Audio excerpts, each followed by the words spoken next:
Our journey begins at the Straits of Messina, before heading north up the coast to the resort town of Tropea. Continuing north past a striking coastline and hilltop villages, we come to Paestum, one of the greatest Greek archaeological sites of the ancient world. Further north, we take a dramatic dawn flight around the Amalfi coastline, the Bay of Naples, and Mount Vesuvius, and then explore the ancient Roman town of Pompeii. On the north side of the bay, after a closer look at Vesuvius, we pass the crowded city and port of Naples. Flying west along the coast is the beautiful island of Ischia. Our journey ends at sunset on the other side of the bay over the island of Capri, and a look at a Roman emperor's summer villa. The Straits of Messina separate the southern tip of mainland Italy from the island of Sicily. Through this narrow gap is one of the busiest shipping lanes in the Mediterranean. And amongst the merchant vessels, an Italian warship exits the Straits' 3-kilometre wide northern end.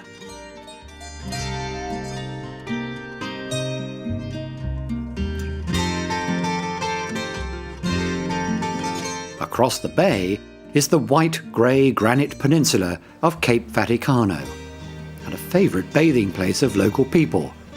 This is in the region of Calabria. And on the other side of the peninsula, perched on a cliff top by the sea, is one of the most popular holiday resorts along this stretch of coast, Tropea.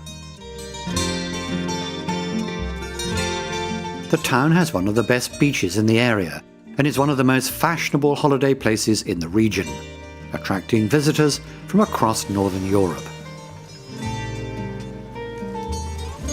The town is actually situated on an ancient reef jutting out into the Gulf of St. Euphemia, and is one of Calabria's prettiest towns, with its ancient houses and streets perched on the high cliff.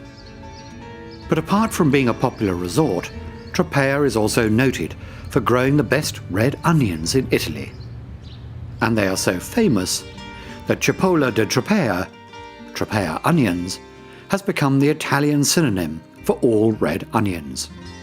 And somewhat bizarrely, a local ice cream manufacturer actually produces a red onion flavour.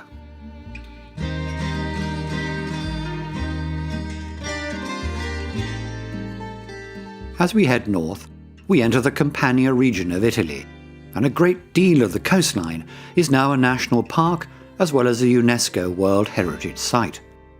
Palinuro Bay has some of the cleanest beaches, sea caves for divers, and nature trails offering breathtaking views of old small villages like Pisciotta.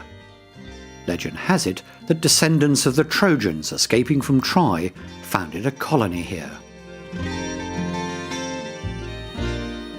Further into the national park is the hilltop town of Castelnuovo Cilento, which, like so many towns in Italy, has a history stretching back to the Roman era. From the castle, it is possible to see a wide plain to the north. And on it, a few miles from the sea, lies one of the best examples of a Greek city from ancient times, Paestum. It had been completely abandoned by the 9th century following the final collapse of the Roman Empire, aided by savage raids from Arabs and increasing outbreaks of malaria from being on a low-lying plain by the sea. Paestum was gradually swallowed up by thick subtropical forest and infested with malaria mosquitoes, which is why it was probably not rediscovered until the late 18th century, when road builders ploughed their way through the forest. Even then, it was largely ignored until the 20th century, due to the mosquitoes, snakes, and scorpions. Their city was originally called Posidonia, after Poseidon, the Greek god of the sea, and named Paestum by the Romans. It was founded back in the 6th century BC by Greek settlers, and taken over by the Romans around 300 years later. It was the Greeks who built the 3 large temples, and the Romans who added roads, more houses, a forum and a theatre. But it is these magnificent temples which are the glory of Paestum.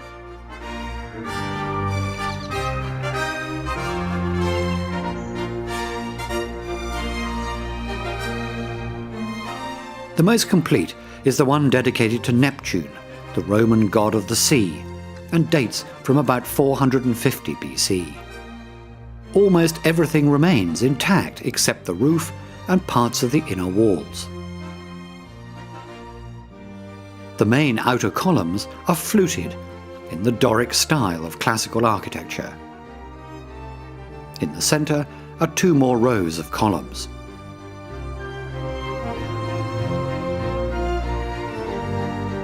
It's thought that the temple was also dedicated to Apollo, the god of light, truth, music and poetry, or possibly Zeus, the father of gods and men. But when it was originally built, it was dedicated to Hera, goddess of fertility and creativity. And a legend grew up that childless couples flocked to the temple at night to attempt procreation under the stars, in the belief that the goddess would ensure a pregnancy. This temple is one of the 3 most complete examples in the world.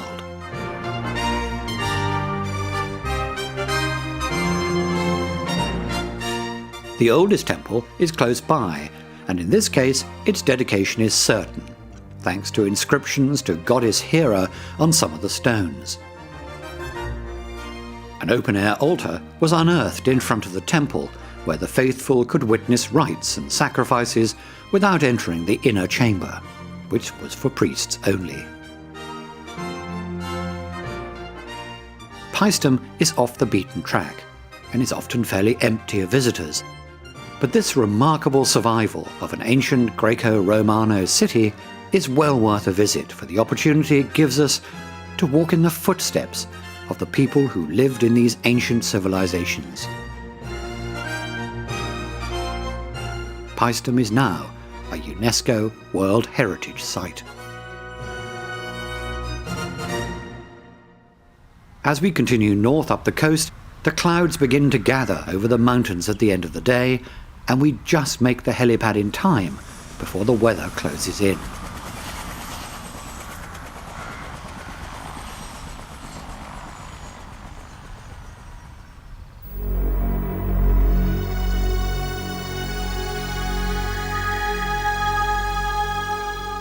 At dawn, the Amalfi Coast is a truly magical sight, as the clouds are lit up in various shades of pink and red.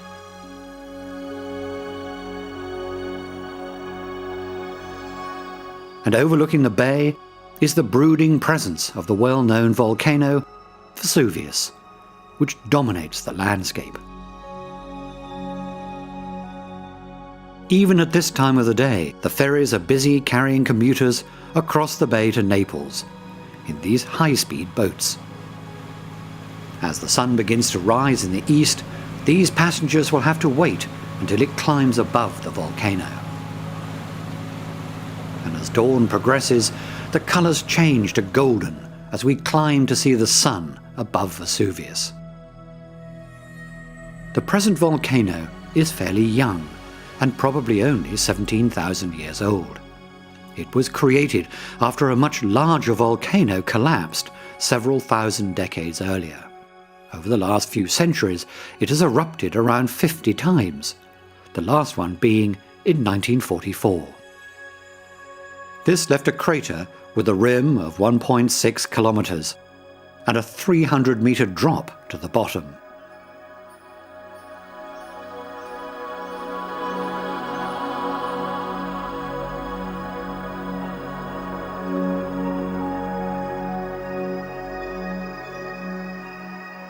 The most famous eruption was in 79 AD, and we will return to that dramatic event a little later on.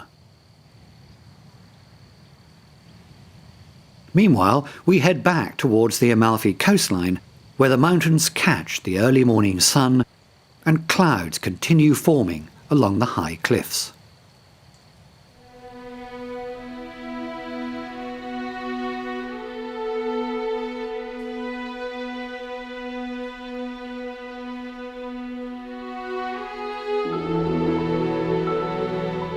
These clouds are known as orographic, and they occur when an air mass at low level is forced up over a rising terrain, like a coastline.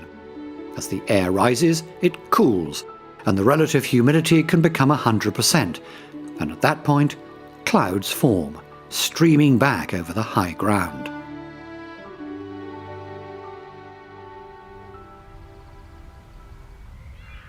It is not surprising that this dramatic coastline is a very popular tourist destination, and in 1997 it was listed as a UNESCO World Heritage Site as a cultural landscape. It would also seem impossible that a road could be built along these high mountains, but the Romans didn't think so, and they carved most of this route out of the sides of the cliffs.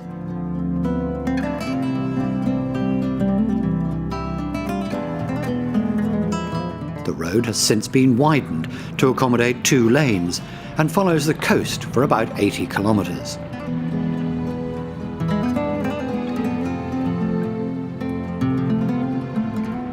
For those with a fear of heights, then this is not for you. But for those that brave it, the views down to the Tyrrhenian Sea and up to the mountaintops are spectacular. It must count as one of the most dramatic bus routes in the world. Along this road are a number of popular resorts. One of them is Positano. Today, this seaside town is a very popular place to visit, but its popularity only really started in the second half of the 20th century. In much earlier days, it was a successful fishing port, but had, by the mid-19th century, fallen on hard times. The American writer John Steinbeck wrote articles about Positano in the 1950s, which helped begin the revival of the town's fortune. He wrote that Positano bites deep. It is a dream place that isn't quite real when you are there, and becomes beckoningly real after you have gone. As we fly along this dramatic coastline towards the town of Amalfi, it's worth recounting the legend of how the name came about.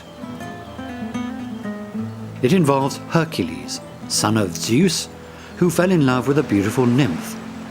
Their romance was a brief one, as she died soon after it began. He searched the world to find the most beautiful place on earth to bury her, and legend says he found it here. Her name was Amalfi. In reality, the town was first mentioned in the 6th century, and since then has been occupied by several different empires, as it was an important trading port for centuries. The town is also famous for being one of the first centres of papermaking in Europe, and still makes handmade paper today.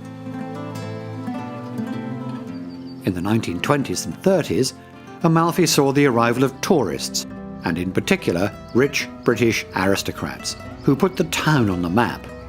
Since then, tourism has become the main economy. High above is the mountaintop town of Ravello. In the 19th century, it became a place for artists, writers and composers to stay in the summer. Richard Wagner wrote in a hotel guestbook, "The magical garden of Klingsor is found," suggesting the town was an inspiration for one of his operas, Parsifal. The Ravello Festival began in 1953 in honour of Richard Wagner, and is a 2-month-long season of music and arts, all set against this dramatic background.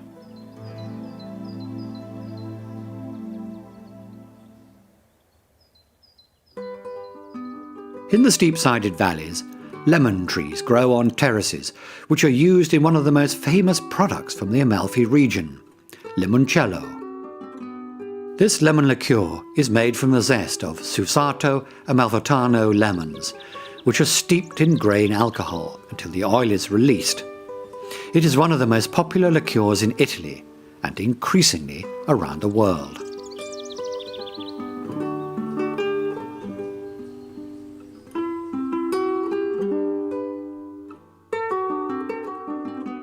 On the other side of the Amalfi Peninsula is a large flat plain, flanked by mountains to the south, the Bay of Naples to the west, and Vesuvius to the north. And it is in the middle of this plain that a complete Roman town was discovered in the 18th century, which had lain covered by ash and pumice since the volcanic eruption of 79 AD. Pompeii.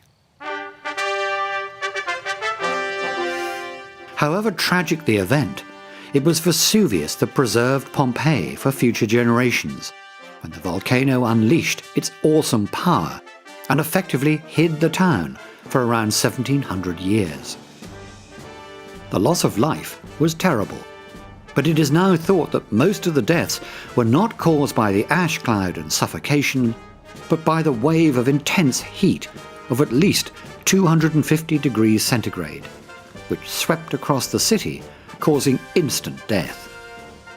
It was towards the end of the 18th century that proper excavation began.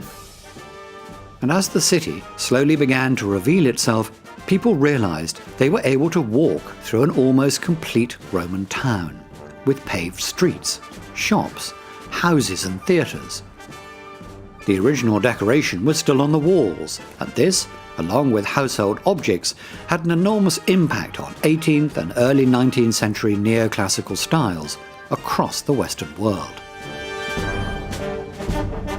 On the outskirts of the town is the amphitheatre, which is believed to be the oldest surviving example of one built of stone, which also gives a clue to the importance of Pompeii in the Roman Empire. The next amphitheatre to be built of stone would be 100 years later in Rome itself, the Colosseum. The arena was originally called a spectacular and not an amphitheatre, which had not yet come into use. Today, this remarkable survival from the Roman world is a UNESCO World Heritage Site and one of the most popular tourist attractions in Italy, with roughly 2.5 million visitors a year.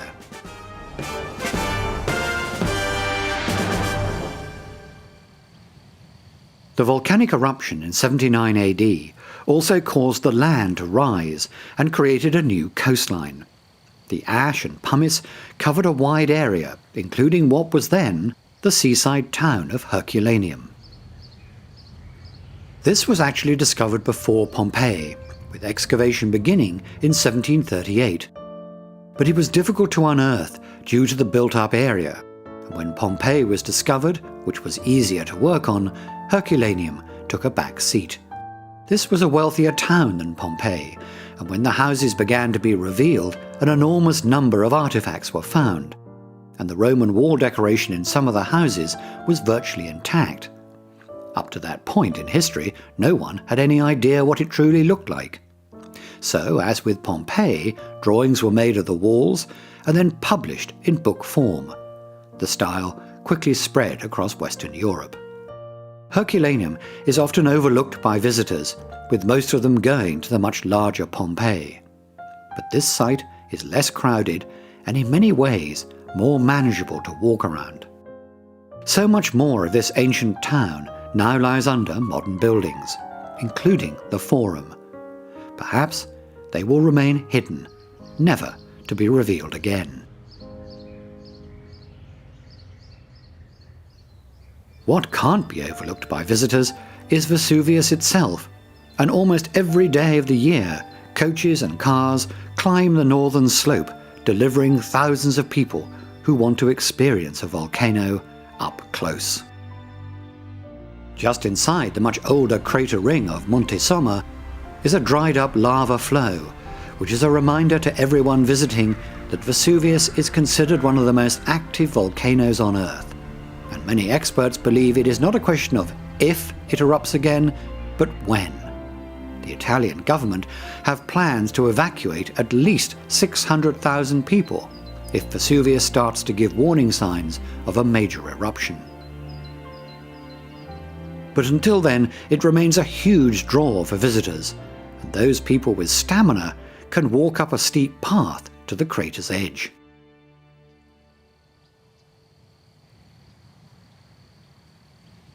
The city of Naples lies only a few miles away, and over the centuries its inhabitants have learned to live with the possible danger they may one day face from their brooding neighbour.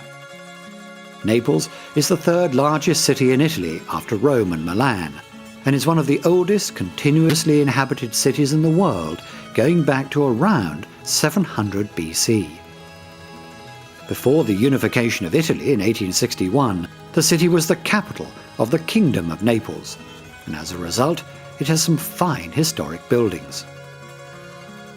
One of them is the Castel dell'Ovo, which literally means egg castle. It was the Roman poet Virgil who had a reputation as a sorcerer and put an egg into the foundations to support the fortifications. In the 9th century, the Roman fort was demolished and then rebuilt by the Norman invaders in the 12th, and what we see today dates from the 15th century. Along the coast from Naples, Roman remains can be found, and overlooking the sea in a spectacular position is the Villa Posillipo, complete with its own theatre, which after 2,000 years is still used for open-air concerts during the summer months.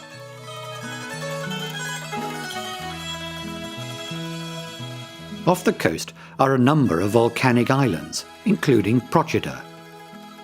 At its highest point is the town of Terra Murata, which is really more of a fortress. It was designed to protect its citizens from invasions by the Saracens during the 15th century. On the western side of Procida is part of a long extinct volcano, which is now a nature reserve. At the far end of the chain is the largest island in the Bay of Naples, Ischia. Today it is home to over 60,000 people, and the main industry is tourism, with around 6 million visitors a year. This mountainous island was formed by volcanic action over 50,000 years ago, with the last eruption in 1302. This has created thermal spas and volcanic mud for the largely German and British tourists who have been coming here since the 19th century. In fact, a large proportion of the Italian-speaking population here have also learnt German and English. Over the years, the island has attracted writers, composers and artists who have made Ischia their home. It has also attracted filmmakers, from Cleopatra in the 1960s to modern Hollywood films, such as the talented Mr. Ripley.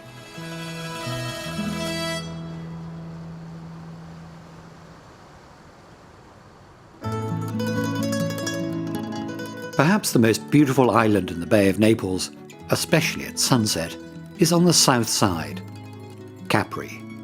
This magical island has been a resort since Roman times, and in Greek mythology it was known as the Isle of the Sirens.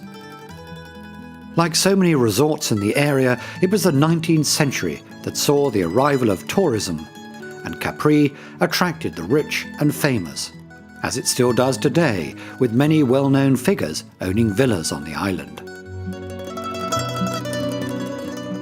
High on a promontory on the eastern end of Capri is the Villa Jovis, which was built by the Emperor Tiberius around 30 BC. This was once a massive palace from where the emperor ruled the whole Roman Empire.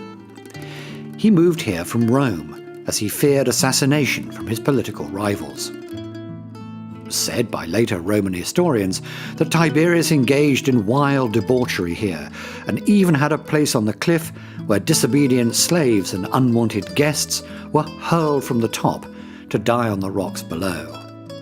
Whatever the truth, Tiberius's palace in the setting sun is a truly spectacular place to end this journey.